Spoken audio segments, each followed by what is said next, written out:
Alright, so this is going to be a strategy video for the map Moon. This strategy is designed to get you all the way until round 100. This strategy will be covering two different strategies. One for the early rounds, which can take you all the way up until round 60, and then the high round strategy is basically for round 60 and beyond, and you can take that all the way until the end of the game, basically. Even the world record runner of this map, his name is Walk. He used this exact high round strategy to take him all the way until round 222. So the first thing you want to do before you start playing on round 1 is keep resetting until you get Juggernog in No Man's Land, and then save up 2,500 points, and then get Juggernog, and then you can teleport to the moon.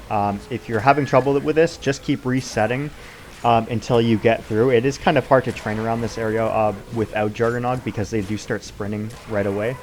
But by using your starting pistol, you can also use grenades. Knife kills works as well, but only before the first initial alarm, and that's when all the zombies suddenly get to round 2 health. That's the way the alarm works. Whenever the alarm goes off, the zombies' health gets increased. And before that first alarm goes off, where all the zombies go berserk, you are able to knife all the zombies, so I would recommend doing that.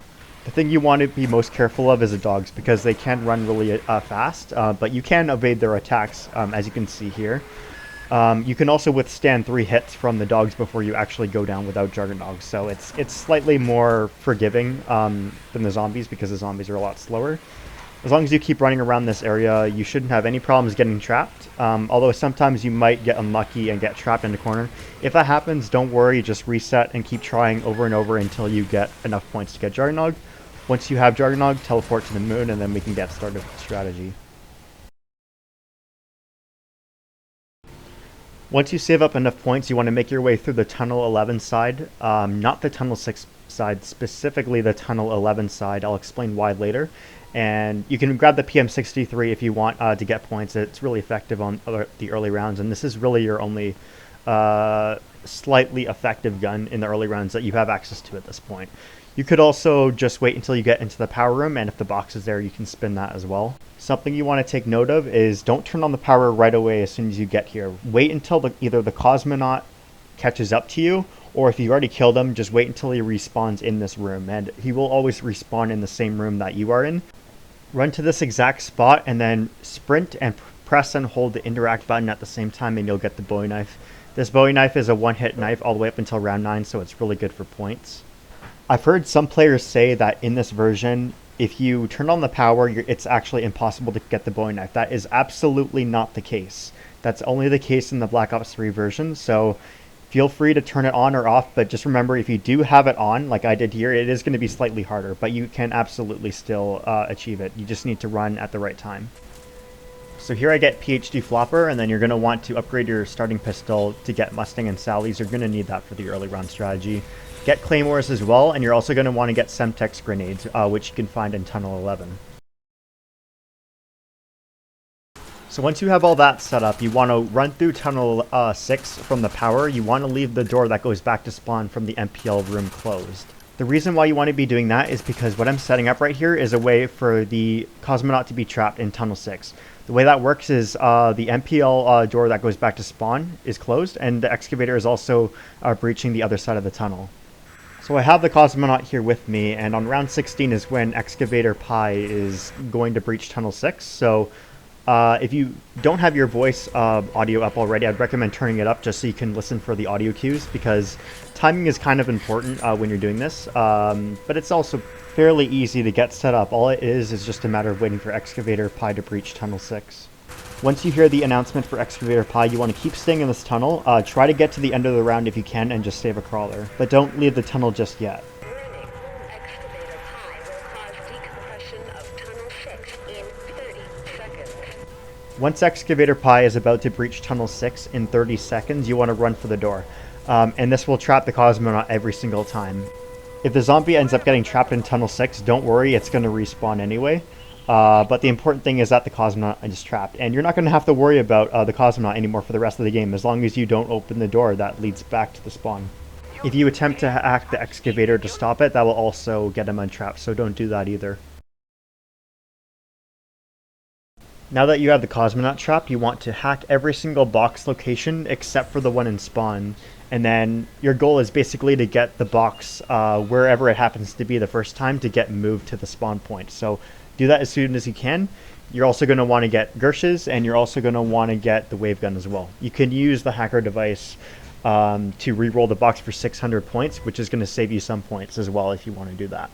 The reason why you want to hack every single box location except for spawn is because by hacking a box location, it basically means for 2 rounds, it's not going to move to that location. So you can basically keep the box in the spawn room without it ever moving. Once you hack all of the box locations, start spinning up the box wherever it happens to be first. And then once you get a teddy bear, you want to hack it. And then that will prevent the box from moving back to that location as well. Basically, your main goal for this is to always keep the box in the spawn point. You never want it to move. If the box ever does move from the spawn point, then that's going to screw you over when you get to the higher rounds. So I finally got the Gershs, and I also have the wave gun. So once you have both of those, pack a punch your wave gun, and then we can get started with the early round strategy. The first thing I want to say is at the start of every round, you want to stack up your claymores at this specific part of the room. So what you're going to be doing for the early rounds, all the way up until round 60, is shoot your wave gun at these 3 specific locations. So the zombies will come from the 2 windows in the spawn room and also through the floor once you turn on the power. So you can keep spamming the wave gun. Don't worry, ammo is not an issue at all, and I'll show you how to get a max ammo, which can be done very easily as long as you have a Gershs device. I will say though, make sure you keep an eye on the doors though, because sometimes zombies will come through that door, and if you're turned around the other way, likely you're going to get trapped, so be careful of that. This strategy is pretty quick. It's 16 seconds per horde, and it only gets faster once you get up into the higher rounds. If you find yourself at the end of the round and there's supposedly no more zombies but the round's not ending, you want to check the hole in the floor, because for whatever reason the zombies sometimes have trouble pathfinding to you up here. They'll just kind of like run around in a circle down where the lift is, but they won't actually jump up here, so keep that in mind. Once you're down to 4 shots left in your wave gun, that's when you want to throw a Gershs to get a drop. And then once you get that drop, you can hack it into a max ammo. It does cost 5,000 points to do this, but it's completely worth it. Now, if you don't get a drop from the first Gershs, you want to throw a second one, and then that will hopefully get you a drop. Once you hack that drop into a max ammo, or if it was already a max ammo, then you can continue the strategy as normal. Now let's say you're in this scenario where you throw 2 Gershs devices and you still don't get a drop. What you don't want to do is throw your last Gershs device. What you want to do instead is either use your Mustang and Sallies or your Claymores to force a drop. And then once you get that drop, throw a Gershs device, which would be your last one, and then you can hack the drop into a max ammo and then just continue the strategy as normal. The thing about using explosive weapons in this room is that if you shoot it in specific locations, or at the windows directly, it will blow open the window. And if the windows blow open, then this strategy is completely ruined. So pay attention closely when I say which specific locations you can use it. The safe locations where you can use your explosive weapons without worrying about the windows being blown open is on the side that's adjacent to quick revive, right in front of where the hole is on the floor. If you shoot an explosive weapon directly at a window, it will always blow it up no matter what side you're on, so keep that in mind. I would highly recommend, if you can, using the strategy tester mod and loading up a game and just practicing the strategy just so you fully understand where you can and can't use explosive weapons or equipment. The Gershs devices can also blow up the windows, but as long as you keep them away from the windows and they're not like right next to them when they go off, then you should be fine. So let's say you get an insta-kill during the strategy. You can speed up the rounds quite a bit by using your Mustang and Sallies and just shooting at the window on the left and right next to the hole in the floor and like actually like down where the launch pad is. And you can also throw Semtex grenades at the other window on the other side of the room. Now remember when I said that you can't use explosive weapons on the quick revive side? Well, the only explosive type of equipment that you can use on the quick revive side safely without it blowing open the window is the Semtex grenades. So you can throw them right next to the window where the quick revive machine is, and that will get you some extra kills as well. So let's say the excavator announces that it will breach either Tunnel 11 or the Biodome. If it's before round 40, you can just wait until the very end of the round and then just hack the excavator. But after round 40, you're not going to have enough time to do that. So what you can do is Wait until you're like low on wavegun ammo, and at the same time you're throwing a Gershs device to get a drop. You can also go hack the excavator panel to stop it that way. But this only applies for Tunnel 11 and the Biodome. You don't want to, at any point during the game, hack the excavator that's breaching Tunnel 6, because then that will free the Cosmonaut, and then he'll be able to come get you. Alright, so now moving on to the high round strategy. So there's an actual drop limit of 4 drops per round, so the most amount of max ammo you're going to be able to get each round is 4. So by round 60, if you decide to keep spamming the wave gun at the 2 windows and the hole in the floor, you're going to find that you run out of drops before the round even ends. So this is when this strategy actually turns into a training strategy, and this is what you're going to be doing all the way up until round 100. So to start out, you want to stay where the hole is in the floor, and then move towards the right side of the room once you see zombies start coming out of the window, and then do a bit of a zigzag pattern just to delay as much time as you can, just to give enough time for most of the zombies to get killed. Once you've done that, run your way back over towards where you just came from, and there's going to be respawners coming out of the hole in the floor where you just were, because they're always the last zombies to enter the room. So if you just kill them with the zap guns, then it saves you a bunch of ammo on the wave gun, because you should only be expecting about 5 zombies to be coming out of that floor at a time. And that's pretty much all there is to it. It's actually a very straightforward strategy. This strategy is 28 seconds per horde. So I'm just going to show a bit more gameplay just so you get the basic idea, and then I'm going to come back with some extra tips.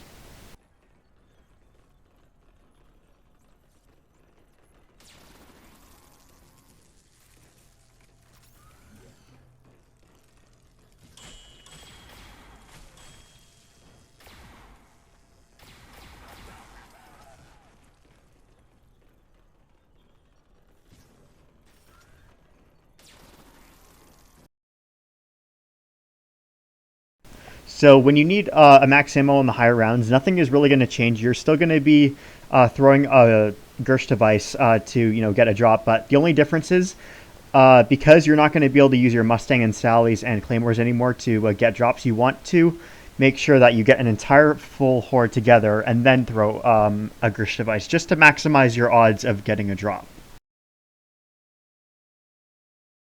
So the next thing to talk about is the excavators during the high round strategy. The first thing you want to do is get a horde up in the spawn room, and then you're going to bring the horde with you down to Tunnel 11.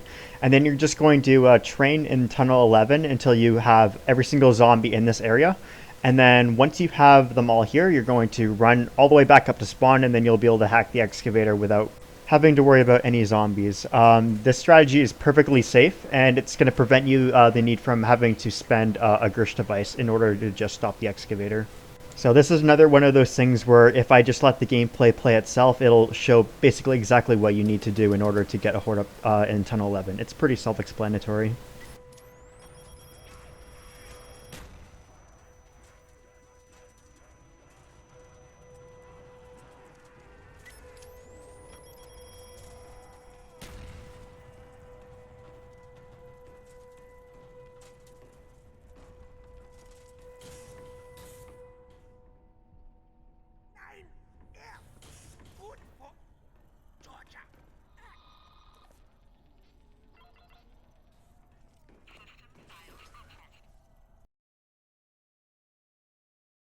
So no matter how good of a zombies player you are at this map, there's definitely going to be a situation where you do an entire horde up, you throw all 3 Gershs devices, and you still don't get a drop.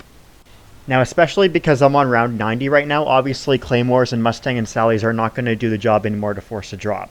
So really your only option at this point is to trade out your Gershs devices in the box for QEDs, and then after you get the QEDs, you're going to get the Gershs back. And then that's going to replenish your Gershs device stock. And you're not going to be able to progress the rounds any further until you get your Gershs back. So the first thing you want to do is get an entire horde up in the spawn room, and then you're going to use all of your Semtex grenades to damage the zombies. Then I would still recommend using your secondary weapon to damage the horde as well. So if you have Mustang and Sally still at this point, you can use those. Just remember that you have to use them on the side of the room that's adjacent to quick revive. The reason why you want to be damaging the zombies is because what we're about to do is go hack all of the box locations to keep the box in the spawn room. When a zombie in this game is damaged, it's not going to respawn. So what that's going to allow you to do is safely run through the entire map without having to worry about any zombies respawning and trapping you. If you don't attempt to damage the zombies before you run through these hallways, you're most likely going to get trapped when you hack the box location that's in the power room, because that's probably the most dangerous box location to be hacking. So hacking the power box location is probably the hardest location to be hacking, but as long as you follow this route I do, you should be totally fine. So go ahead and hack the box location, and then at this point you're going to be running low on oxygen because you only have 17 seconds before you suffocate. So once you hack it, run back to this corridor to get oxygen back, and then you're going to run over back towards the biodome area where you're going to hack the next box location. This one's pretty easy. All you need to do is run outside and then hack the box and then run back the direction you just came from. As long as you've been running here the entire time, you don't have to worry about zombies popping up in front of you in this doorway.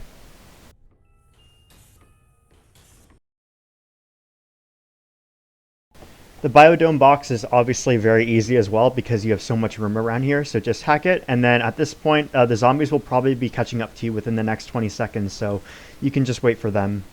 And that's pretty much it. As long as you hacked all of those locations all in the same order that I just showed you in, then you shouldn't have any problems with zombies getting in front of you.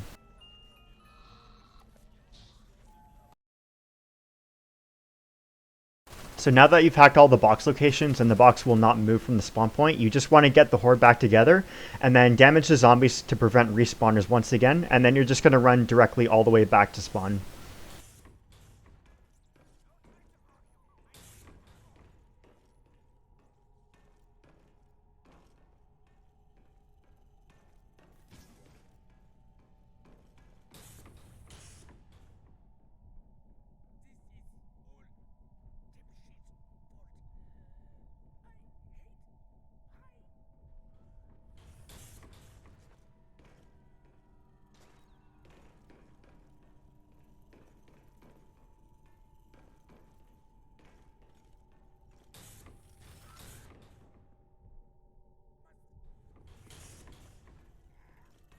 Once you've gotten back to the spawn point, you can start hitting the box to trade out your Gershs devices. You should be able to squeeze in about 6 box hits before the zombies will start catching up to you, in which case you're going to have to start hoarding them up. So once the zombies have caught up to you, you're going to start training again. So run in as many circles as you can, like I'm doing here on the quick revive side, because if you walk over to the other side and start running around the room too early, you're going to get zombies in front of you because it takes quite a while for all of the zombies to get through that doorway.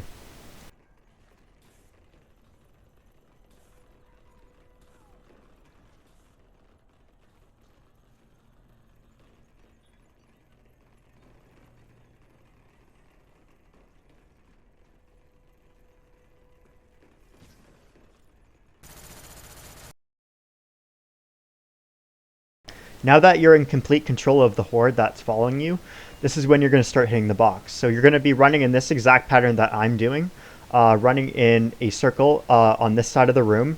Anytime you get a weapon in the box, I'd recommend just trading out for your secondary weapon, regardless of what it is, just to save some time. So once you picked up the weapon from the box, you want to pull out the wave gun again, because it can happen sometimes where you get trapped where this PES suit is right here. That's where you're most likely going to get trapped when you're running around in this room. Even though it is pretty rare, if you get trapped and you don't have the wave gun in your hands, then you're done. So I'm just going to let the gameplay play out for another 20 seconds just so you can get a good understanding of how this works.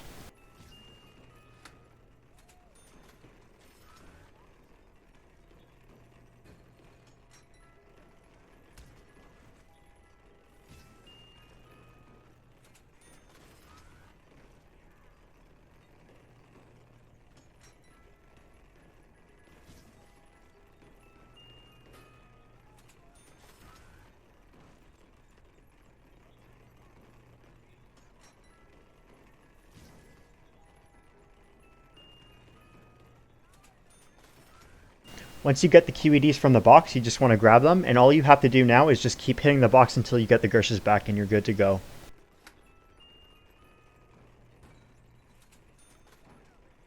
And that's pretty much it. Once you pick up the Gershs, all you have to do is just throw one, and then once you get a drop, you want to hack it into a max ammo, and then you just proceed with the strategy normally. You can use this strategy even if you, let's say, threw a Gersh and you got a drop, but you accidentally picked it up and you couldn't get any more. This strategy will totally work just to get you back on track.